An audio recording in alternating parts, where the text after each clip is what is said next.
So how is everyone? I hope you're all well. So I did a video earlier on today. If you didn't get a notification, go check it out when you finish watching this. It was regarding the red flags in the case, and we touched on Jagger very, very briefly, but I didn't want to kind of make that video too long and go into people individually. So over the next few days, I'm going to be doing kind of a deep dive on each of the individuals around the Kiely Rodni case, and we're going to start with Jagger. Now, before I start with Jagger, if you don't know, in that video I did a 10,000 subscriber giveaway for these earrings. Perfect for the ladies, and if you don't know everything about that, how to enter it, please go and check that video out like I've said. Earlier on today, the red flag one. But anyway, Jagger. Look, at the end of the day, we have to appreciate that Jagger is still a young kid. And what do we know about teenagers? In general, teenagers are dickheads. You know, you do sometimes get one that's good, you know, decent and not a dickhead. They might be a dickhead sometimes, but ultimately teenagers, they are, I'm sorry, but they are, you know, I've got a house full of them, and girl teenagers especially, yeah. And I'm not saying Jagger's a girl. I know he's got hair, long hair, but I'm not insinuating that at all. I had long hair in the 1990s. Look, I did actually offer to pay for Jagger to have a haircut if it turns out that he's had nothing to do with this, and I still stand by that. But Jagger has made himself a target. We haven't made him a target. He's made himself a target. In these kind of situations, everybody around these victims are going to be looked at. They're going to be scrutinised, and people don't like it, but that's just life, I'm afraid. It's no different than if you're driving down the road and there's been an accident, you rub a neck out the window. You know, what is there to see? What do people want to see? You know, tragedy, do you want to see it? Is it exciting? No, it's not, but it's just that thing inside us that draws us to want to look at whatever it is. But with Jagger, some of the posts he's put just scream that there's an issue. Now, let's not forget, before this all happened, Jagger and Kiely weren't together. Jagger had moved away. It would appear that at some point they lived closer to one another. Jagger and his parents, they moved away, 4 hours away. He keeps pushing that, 4 hours. 4 hours. Now, I don't know why he's saying that. Perhaps, again, this is something that's made him appear guilty, because every single time he mentions it, he makes sure that he kind of says that it's 4 hours away, as if he's trying to say, I couldn't have done anything, I'm 4 hours away. Well, we don't know if he was 4 hours away. We don't. We just know that you lived 4 hours away because you keep telling us. So look, he moved away, and he put this message on social media. And straight away he kind of says, and look, this could be read one of two ways. It could literally mean, look, if I was there, nothing would have happened to you because I've made sure you weren't being stupid, because I am that kind of guy. But then it would appear, I've heard through the grapevine today, that Jagger himself has now had a DUI. So it would appear that, you know, driving under the influence is something that perhaps Kiely learnt off Jagger. Do you know what I mean? Is this something that was commonplace within this dynamic? You know, these children, where they just... Is that just something that they did?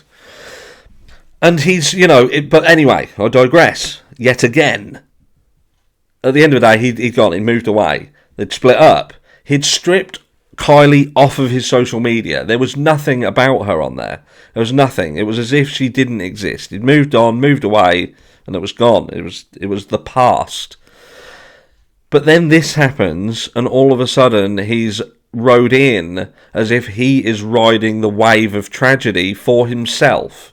Now, you can all go and have a look at his social media. I'm not going to ping up every single thing he puts up because I don't want to. But a lot of it is about how he feels, how it's affected him, and how people are attacking him. And there was one message that did stick out to me, and I'm going to keep this relatively brief, and I'll conclude it shortly of what my feelings are. But the biggest red flag is this. The biggest red flag is that he seems to be very accepting of what's being said. Now, if he was 4 hours away, he was away, okay? He's nowhere near the party. He's at home, he's done, and he's messaged Kiely and he turned around and said, look, don't do anything silly. Now, can you imagine the next thing you hear?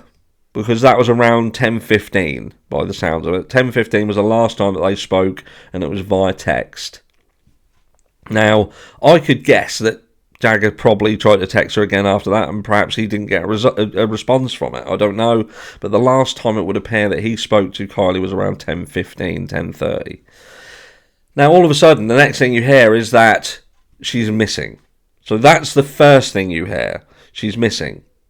She's gone. And he was very involved in that at the beginning. You know, it was, where's she gone? Who's taking her? Who's taking her? There was dodgy people there. He got in his car. He flew down there at rate and knots. We know he does because there was a post where someone had said about him being a privileged, you know, child who doesn't feel that rules stick. You know, I'm not going to go there.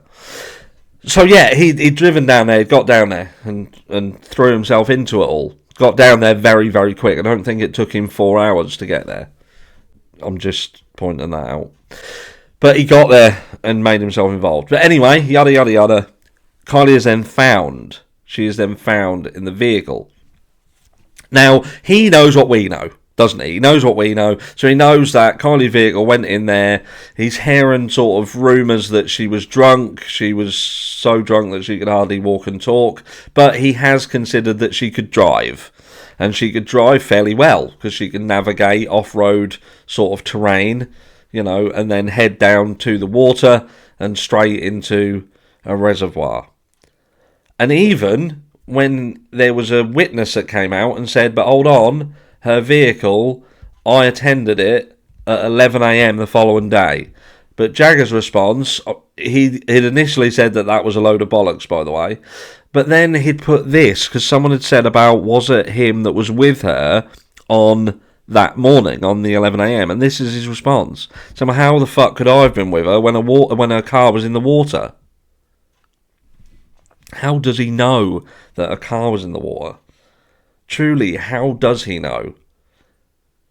How does he know that the accident didn't happen later? How does he know that Kiely didn't leave the party? She was with some boy. She went back up there with a boy. Maybe they were in the car together and the car rolled into the reservoir. And the boy got out, panicked, got out the passenger side window. Who knows? Who knows? But anyway, there's a lot of things around Jagger that he just seems to be riding this wave of drama surrounding this. And that's what I get off him. I see him just trying to make people feel sorry for him. And I don't buy it. Do I think that Jagger was involved? I do not know. I'm going to put it there. I'm 50-50 on the fence with Jagger. I can't say he's 100% innocent. I can't say that I feel that he's got, you know, that he could have done anything. I don't think he would have needed to, because I think that Kiely at this party had enough people around her that party was never going to end well. And they're the ones who really need to be looked at. And look, they could all be innocent of direct harm, but I just don't buy it. I just don't buy it. And if I'm wrong, I apologise to them all. I'd rather look at everything and be wrong than ignore everything and be right. Take care, and I'll see you all in the next one.